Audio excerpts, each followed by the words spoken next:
Olá, este é o Por Dentro da Política e eu vou conversar com o deputado Edson Giriboni, do PV. Bem-vindo ao estúdio da TV Assembleia SP. Sempre um prazer conversar com o senhor aqui, deputado. Obrigado, Jorge. É um prazer estar ao seu lado, ao lado dos telespectadores, para a gente falar um pouquinho de São Paulo, do nosso trabalho, da política. Demandas de mandato, prestação de contas, deputado. O senhor tem recebido prefeitos, há sempre um afluxo de prefeitos nessa Casa de Leis. No seu gabinete em especial, quais são as demandas que estão sendo elencadas?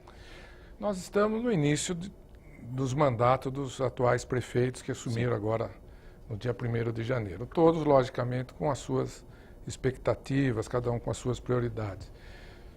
Janeiro é um período de chuva, né? Este mês de janeiro de 2017 tem chovido bem acima da média, um dos janeiros mais chuvosos dos últimos tempos, e alguns municípios sofrendo com as consequências dessa intensidade de chuva, erosões, interdição de estradas municipais, algumas quedas de pontes, enchentes em trechos urbanos, deterioração do pavimento. Então, além das dificuldades normais, mais essas dificuldades pontuais em alguns municípios. Com alguns estragos, inclusive prejuízos, deputado, eu tenho que lembrar o deputado de Itapetininga, mas representa todo aquele cone sul, né, o sudoeste do estado de São Paulo. Alguns problemas nessa região, deputado? A região sudoeste do estado, uma região de municípios extensos, né, os maiores municípios do estado de São Paulo. Em extensão territorial, né?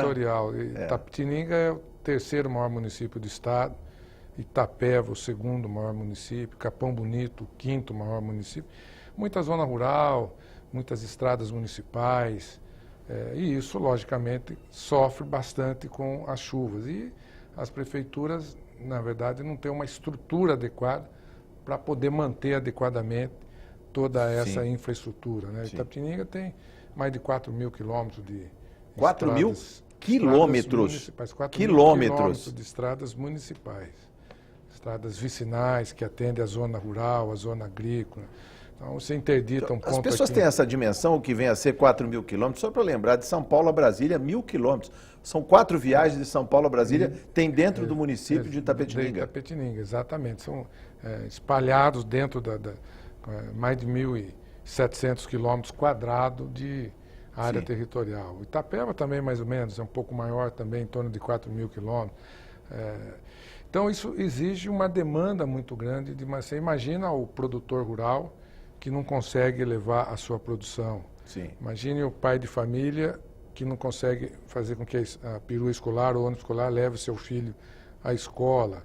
Uma pessoa doente, às vezes tem dificuldade de chegar numa unidade de saúde. Então, esse é o momento que nós estamos vivendo. A minha região, vários municípios sofreram bastante com essas chuvas intensas. Pode citar algum deles?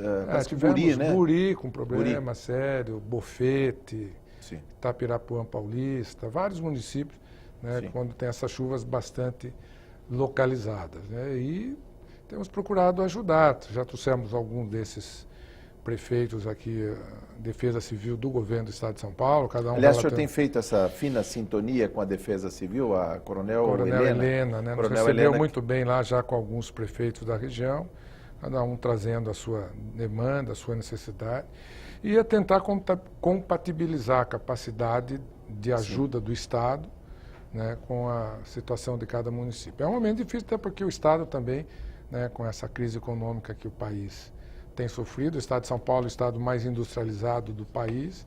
O orçamento do estado depende muito da indústria, do ICMS, e é o setor que mais sofreu aí com esse PIB negativo, com essa retração econômica. Desemprego, desindustrialização, plantas sendo fechadas ou transferidas para outros estados e até para outros países, a gente sabe, né? Exatamente. E tivemos, esses dias eu tive uma reunião com um grande grupo empresarial do Brasil, um dos maiores, com alguns prefeitos da região, e eles passam também que não tem a curto prazo uma perspectiva de retomar a atividade econômica, de reabrir as suas unidades, fábricas que foram fechadas. Então é um momento de cautela, um momento de dificuldade, que atinge os municípios com a queda de receita e atinge também o estado de São Paulo com seu orçamento com dificuldades. A demanda social aumenta, né? Uma indústria que se fecha no município, você vai ter esses funcionários que trabalhavam, tinham planos de saúde, deixam de ter seus planos de saúde, vão demandar mais o serviço público que já é saturado. Que tinha a condição de pagar uma creche, uma escola, remédio, uma creche particular, deixa e vai para uma escola pública que muitas vezes está também no limite da capacidade de atender. Serviço social também aumenta a demanda. E ao mesmo tempo que cai a receita desses municípios. Então é um círculo vicioso. Uma conta difícil de fechar. Uma conta que não fecha. Então, qual é a solução?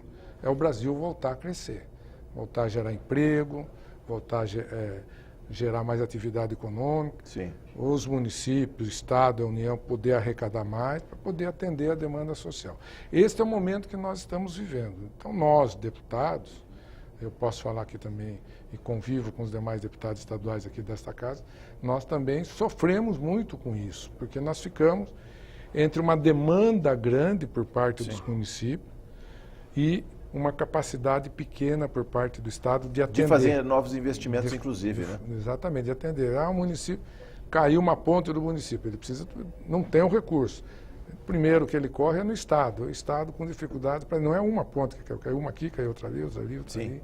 Uma estrada que interditou aqui. Então nós estamos tendo que ter bastante habilidade, bastante serenidade para poder conviver com essa situação e dentro das limitações orçamentárias, seja por parte dos municípios, quanto por parte do Estado, que a gente consiga encontrar saída. Acho que esse é o grande desafio que envolve a todos e nós ficamos nesse meio, né, dessa ligação entre os municípios e o governo do Estado de São Paulo. E se não houver uma trégua das chuvas pelo interior, eu digo isso porque se por um lado sinaliza com os nossos reservatórios de água sendo abastecidos ou reabastecidos, né, a recarga, por outro lado há também esse problema pontual nas cidades de impermeabilização do solo e tal, as enchentes, com muitos prejuízos materiais, talvez não vítimas, mas prejuízos materiais sim.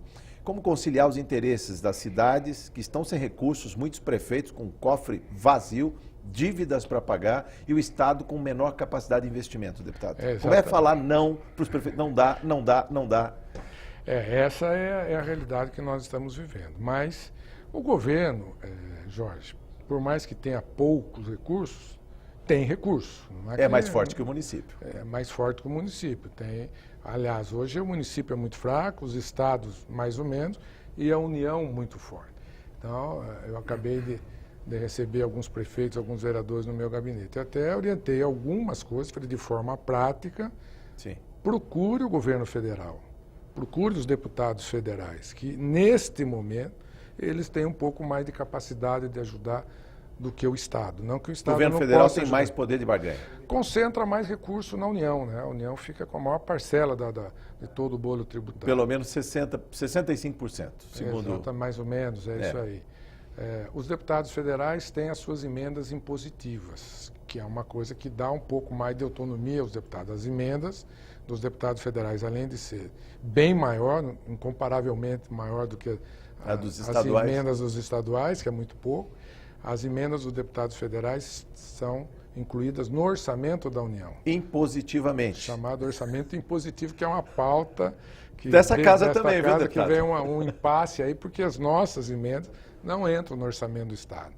Elas vinham sendo pagas com superávit orçamentário.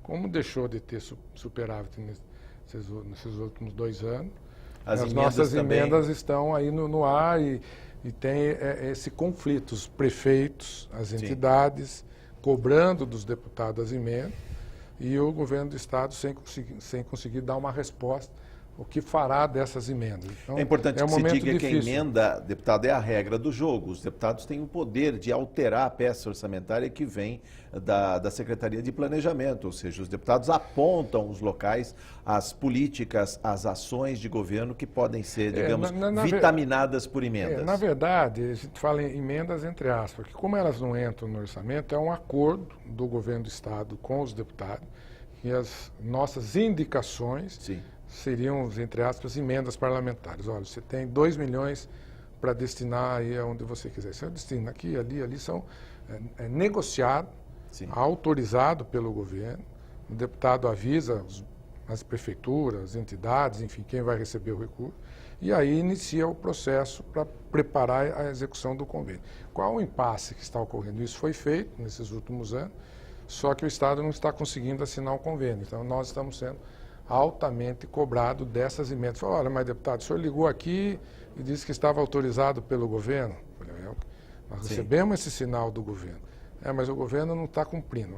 Está cumprindo, nossa expectativa é que venha a cumprir. Quando eu falo de regra do jogo é porque as emendas são rastreáveis, elas recebem um número, uma identidade, vamos dizer. Quando autoriza, exatamente. Aí a Casa Civil autoriza, aí se passa a ter um número. Para saber se ela foi empenhada, executada dentro do orçamento. Você encaminha para a secretaria colocar aquilo no orçamento, ou põe no orçamento, ou pede uma suplementação orçamentária para atender aquela demanda. Mas o que fica para os deputados e para os prefeitos, para as entidades? A partir do momento que a Casa Civil autorizou, entendemos que aquilo vai ser empenhado e cumprido. E aí está nesse momento aí de... Isso é um impasse.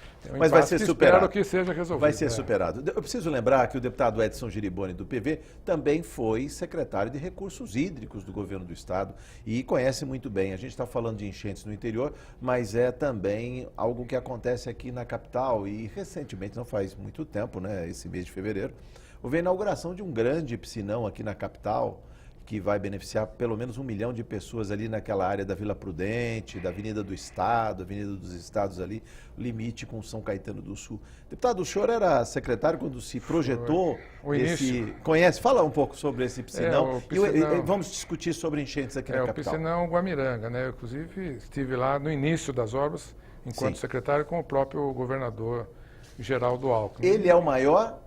De toda a Grande São Paulo, são 850 mil metros cúbicos de piscinão. O Guamiranga, inaugurado agora no começo de fevereiro, vai beneficiar 1 milhão de pessoas com a melhoria da drenagem do rio Tamanduateí. Sem dúvida, é o maior piscinão.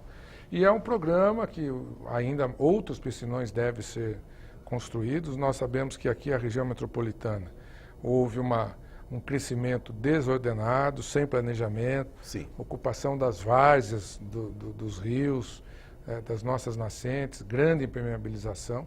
Então, a população da região metropolitana de São Paulo sofre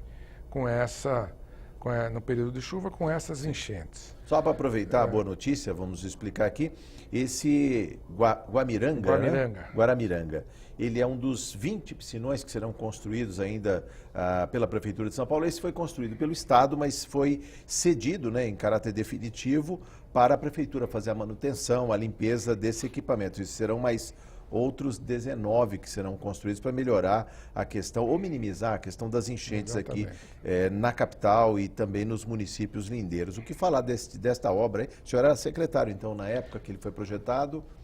Foi, inclusive começou, né? As obras começaram na época que eu era secretário. Sim. O DAE tem todo um plano diretor, que o DAE é o departamento que cuida disso pelo governo do Estado de São Paulo, tem todo um planejamento das ações necessárias para minimizarmos as grandes enchentes aqui na macrometrópole, na região metropolitana aqui de São Paulo. Sim. São vários outros piscinões. Não é fácil construir o piscinão. Bom, 4 anos para construir um piscinão, 160 milhões o custo dele. Exatamente. Então, pela dificuldade de disponibilização de terrenos, né, a localização seja adequada e tecnicamente viável, o alto custo de desapropriações, de compra de terreno, o alto custo de execução das obras e a necessidade de manutenção e operação, que é um outro problema. Uma coisa é você construir e a outra dificuldade é manter e fazer ele operar na sua plena capacidade.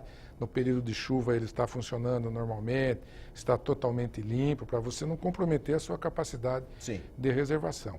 Mas é uma demanda importante. No caso desse equipamento, desse piscinão, que custou 160 milhões de reais, ele também obrigou a retirada de 138 mil metros cúbicos de material contaminado. Era uma área contaminada. Um antigo parque industrial foi descontaminado e hoje é um piscinão que chega a ter 22 metros de profundidade ali, piscinão, em algumas áreas. E tinha esse passivo ambiental também. Então soluciona o passivo ambiental e ainda contém as águas que vêm com muita velocidade ali do ABC, pelo Tamanduateí, Couros, Ribeirão dos Meninos, e que provoca todas as enchentes ali. Quando ele chega no Rio Tietê, ele chega, não pede licença para ninguém, né? É só dele, né? Ele vem e entra. Aí depois cria o remanso, Sim. provoca essas grandes inundações na Zona Leste. Então o piscinão vai ajudar a diminuir um pouco esse impacto do Sim. Tamanduateí em cima do Rio Tietê. É uma solução para uma cidade já impermeabilizada e bem urbanizada como São Paulo e as outras áreas aqui? A gente pode falar também de Guarulhos, pode falar de grande cidade como Osasco, mas também o ABC, São Bernardo, São Caetano, todas conurbadas. Há quem condene os piscinões, porque acha que é uma obra grande, que também exige manutenção permanente, tem impacto de vizinhança. Quem quer ser vizinho de um piscinão, né? Pois é. Não, tem toda essa dificuldade, mas é minimizar os efeitos desse crescimento desordenado. Você vai remover milhões de famílias das áreas de enchente, é totalmente impraticável. Impraticável. Hoje. Então, é uma solução paliativa, eu entendo, mas não vejo muitas outras alternativas que possam minimizar com uma certa intensidade as grandes enchentes. Né? Então, Sim. por isso que estão sendo construídos gradativamente. À época até que eu fui secretário, nós tentamos fazer uma parceria público-privada. Ela chegou a ter, inclusive, aprovação do Conselho Gestor do Governo do Estado de São Paulo. Fizemos Sim. uma licitação, mas aí houve um problema jurídico de uma das empresas que participavam do consórcio ganhador em termos de preço. Sim. Mas era uma forma de antecipar as construções desses piscinões, Sim. trazer a iniciativa privada, para ela construir com mais rapidez e poder operar com mais eficiência, com mais controle, Sim. sala de controle operacional. Dá um salto de qualidade na gestão. Eu não vejo... Houve entrave jurídico na época? Entrave jurídico na época, foi uma empresa impugnada, recurso no Tribunal de Contas, Tribunal Sim. de Justiça. Aí chegou-se à conclusão que deveríamos cancelar aquela PP. Mas ficou a ideia aí, acho que vai chegar uma hora que não vai ter jeito, vai ter que antecipar um pouco essas ações. O poder público, isoladamente, no meu modo de entender, é muito lento. Sim. Falta capacidade maior de investimento. Se você Sim. traz a iniciativa privada, é como as concessões Sim. que são feitas rodoviárias, das rodovias por estaduais. exemplo. Você traz a iniciativa privada e amortiza ao longo do tempo. Na questão das grandes enchentes, falta esse pulo do gato, falta esse avanço para nós termos mais agilidade. Construir um piscinão, mas temos que construir muitos outros piscinões. E só Sim. o estado isoladamente é um processo mais lento. Mas dizem, a várzea pertence ao rio. Quer dizer, quando vem a chuva forte, torrencial, rápida, a várzea, né, ela aparece. Ou seja, o curso do rio, muitas vezes canalizado, ele não respeita. Ele a extravasa. Foi construída dessa forma. Pois Nós que não respeitamos o rio. Então, mas como fazer para mitigar, digamos, esses são erros do passado, ou seja, construímos nas áreas que seriam áreas de várzea, áreas de Exatamente. alagamento. Já que não é possível tirar toda a população, as empresas, as construções que foram feitas aí ao longo... As nossas marginais estão construídas na várzea do Rio Tietê. Exatamente. Então, como é impraticável você devolver a várzea para o rio, Sim. o que nós estamos fazendo é minimizando os riscos artificialmente construindo piscinões. O piscinão é uma várzea artificial. Sim. São em locais espalhados na cidade, cada um com seu estudo de hidrologia. Mas não é possível também resgatar os tributários dos grandes rios Tietê e Pinheiros, por exemplo, com parques lineares, com arborização urbana, deputado? Isso é possível fazer. Possível Aliás, o senhor tentou ou fez uma parte Começou disso, né? E está em execução o maior parque linear do mundo, que é o Parque Várzea do Tietê, Sim. inclusive com financiamento internacional do BID, que é exatamente esse conceito, você recuperar a várzea da onde é possível, evitar novas invasões Sim. e algumas remoções dentro de um horizonte possível. Né? Mas dá para imaginar um parque que comece aqui na Penha, ali o Parque Ecológico e tudo mais, e avance em direção até Salesópolis? É possível pensar? É o projeto, Parque Várzea do Tietê, em curso. Sim. Exatamente. Para evitar que nessa várzea do Rio Tietê nós tenhamos novamente toda novas uma ocupação ocupações e tudo mais. Exatamente. Então preservar ainda o que é possível, recuperar, Sim. remover e integrar isso dentro de um planejamento, de um crescimento planejado. Porque a cidade continua abraçando. Quem pega, por exemplo, a rodovia Ayrton Senna, a SP-70, vê áreas de ocupação em Guarulhos, o bairro dos Pimentas, ali muito próximos. E mesmo o Jardim Pantanal, que vive alagando até hoje, você conhece muito bem lá, deputado. Você sobrevoando ali, você vê o absurdo, né? Você vê o Rio Tietê ali, você não vê um espaço que não esteja ocupado por moradias. Sim, É sim. totalmente na várzea. Sim. Então, ali, remover toda essa, né, esses milhares de pessoas é impraticável. Remover o que é possível e manter o que ainda não foi ocupado. Seria o caso também de urbanizar aquela várzea, criação de Urbanizar, campos de integrar, futebol, parques parques. de lazer, o projeto contempla isso, exatamente. Ciclovia. Sim, ciclovia. fazer Aliás, a com ciclovia que- está saindo ali na área do Parque da Zona Várzea do Leste. Tietê, exatamente. Já está pronta, bonita, sinalizada. É uma maneira de você oferecer uma oportunidade para que a sociedade, que as pessoas preservem. Sim. Né? O poder público isoladamente talvez tenha essa dificuldade, mas se a comunidade, as comunidades forem bem atendidas ali, tiverem opção de lazer, elas também passam a ter uma responsabilidade de cuidar e evitar invasões. Sim. No caso do parque, pode ser um sonho, mas ele já está em tela, existe um projeto. Mas o rio ainda é poluído, suas águas são turvas ali na Zona Leste, tem pouca água e muita poluição, né, deputado? Esse que é o problema. É um rio de meandros, estamos muito próximos da cabeceira do rio Tietê, as nascentes lá em Salesópolis. Eu já passei em primeira mão antes da gravação desse Por Dentro da Política com o deputado, que eu estive na nascente e vi em loco ali a vazão do rio Tietê. Água cerca limpa de ainda, né? 3.600 litros de água brotando da pedra a cada hora, deputado. E limpa. Limpa. O Rio Tietê limpo aqui. Rio né? Tietê limpo, exatamente. Esse é o orgulho dos paulistas, inclusive. O mesmo rio que segue morto por cerca de 120 quilômetros aqui na região da Grande São Paulo, um pouco para o interior, mas depois vai se reconstituindo, vai renascendo, revivendo lá para a região, depois de Barra Bonita, Araçatuba, já temos um. Onde tem mais água. Eu acho que a sociedade tem que adotar o rio, né? Hoje a sociedade, de uma certa forma, despreza o rio. Das costas para o rio. Das costas. Quando se joga um lixo aqui, esse lixo vai cair no Rio Tietê. As pessoas têm noção disso, deputado? Eu acho que não. Que qualquer porque pessoa que muito jogue uma lixo- bituca de cigarro, se Não. estiver do lado da Paulista, Qualquer do lado da lugar- Bela Vista, Não, vai parar no hoje o Rio Tietê. Tietê é Ou grande. vem para o Rio Pinheiros. Vai para o Rio Tietê, ou se for para o Rio Pinheiros, acaba Também indo pro vai parar no pro Rio Tietê, é verdade. É só quem navega no Rio Tietê. Sim. Né? Então, eu acho que a sociedade, as pessoas têm que adotar o rio como um patrimônio seu. Hoje, as pessoas, de uma certa forma, a maioria vira as costas, porque agride o rio. Né? A quantidade de lixo Toda a urbano sujeira que difusa da cidade. vai para o Rio Tietê. Navegando aqui no Rio Tietê é um lixão a céu aberto. Aliás, eu falei isso na Bolsa de Valores de Nova York, quando nós fomos lá no dia da Sabesp lá. Sim, pessoas preocupadas lá com a poluição do Rio Tietê. Sabesp que tem ações na Bolsa de Nova York. Valores. Né? Foi um dia da Sabesp lá na Bolsa de Valores. E aí o assunto era a despoluição do Rio Tietê. Eu sempre brincava com o doutor Ocano, que era o presidente da Da CETESB, CETESB. que ele interdita os lixões, vinha interditando os lixões por aí no estado de São Paulo. Sim. Falei, ainda bem que o senhor não interditou o Rio Tietê, O Rio né? Tietê. Porque o Rio Tietê aqui em São Paulo é um lixão a céu aberto. Bom, Isso é basta consciência olhar das o que pessoas, acontece dentro do leito do Rio Tietê, na calha do rio, depois da enchente.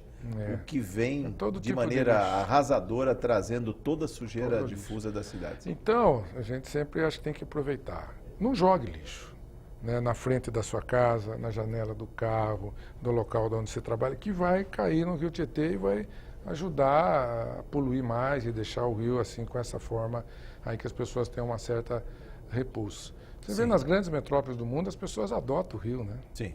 O rio é bem Aqui cuidado, a o cultura rio é era limpo, colocar né? o fundo da casa para o rio. Joga né? pro rio, Jogando né? os despejos, os esgotos, o Tem lixo. pessoas que têm a rede de esgoto, que não liga no esgoto e solta o esgoto. Bom, aí. o programa se liga na rede. Se Eu me liga lembro na que a gente rede já pra- teve até a oportunidade de falar aqui, né, Programa deputado? para atender as pessoas de baixa renda. Essa, tudo bem, o Estado é um programa que agora tem essa questão Isso de tem seu orçamento. DNA lá. O senhor estava lá quando do lançamento, né? Foi quando o governador foi sensível, né? Quando eu levei para ele, nós fizemos uma continha simples, continha de português da padaria, conta de... Sim. Você tem um programa de despoluição do Rio Tietê. Então eu falei que levei uma conta para o governador, quanto custa para pôr a rede de esgoto na frente da residência? Isso. Para coletar... E quanto Terceiro custa setor. não fazer isso? E quanto custa para a família ligar? Sim. Na época, o dólar 1,75, me lembro os valores da fase 3 do Rio Tietê, é mais ou menos R$ 8.000 por residência Sim. que teria a passagem da rede de esgoto. E R$ 1.500, R$ 2.000 a família não liga. Sim. Então, por R$ 1.500, R$ 2.000, o Estado vai perder R$ 8.000, porque se gasta R$ 8.000, a família não liga, aquele R$ 8.000 foi jogado verdade, fora. Na hora o governador entendeu e topou, foi feito um projeto, é um programa de governo. Agora a questão de orçamento. Mas essas são as famílias de baixa renda. Sim. que você não tem muitas vezes dinheiro para fazer, está desempregado. Sim. Então o Estado, junto com a Sabesp, vem e faz. Agora tem muitos aí locais de pessoal de alta renda que não quer ligar, e aí vai poluir o rio, né? Esse assunto para um outro programa, deputado. Muito obrigado por sua entrevista. Volte mais vezes. É sempre um prazer conversar com o senhor e prestar contas de mandato, dando transparência. Estamos às ordens. Um grande abraço a todos. Muito obrigado. Eu conversei com o deputado Edson Giriboni, do PV. Você ficou por dentro da política. Muito obrigado por sua audiência.